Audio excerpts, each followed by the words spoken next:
এরকম পাগল দেখেছেন কখনো? গোপালকে স্নান করালাম, সাজালাম, পুজো দিলাম, সব কিছু করতে করতে আমার হঠাৎ মনে পড়লো আজকে গোপালকে ভোগ খাওয়াবো। মন যখন একবার চেয়েছে, ভাবলাম হয়তো গোপালের খুব ইচ্ছা, তাই আমাকে দিয়েই উনি কাজগুলো করিয়ে নিচ্ছেন, ওনার কি কি খাওয়ার শখ হয়েছে। ব্যাস পুজো করতে করতেই চলে গেলাম ইন্ডাকশানের সামনে। ইন্ডাকশানটাকে ভালো করে একটু মুছে টুছে নিলাম সাবান দিয়ে।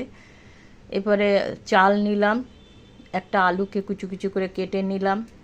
এবার দিলাম এর মধ্যে নুন। এগুলো আমার সব সময় না ঠাকুরের ঘরে আমি সব মশলাপাতি, চাল ডাল আলাদা আলাদা করে আমার রাখা, কেন এই পাগলামোগুলো আমি মাঝে মাঝেই করি।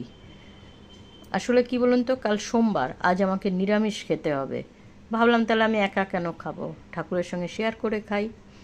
ভাতটা দেখুন রেডি হয়ে গেছে। এবার উপর দিয়ে ঘি দিয়েছি, আমি গোবর্ধন ঘি ব্যবহার করি।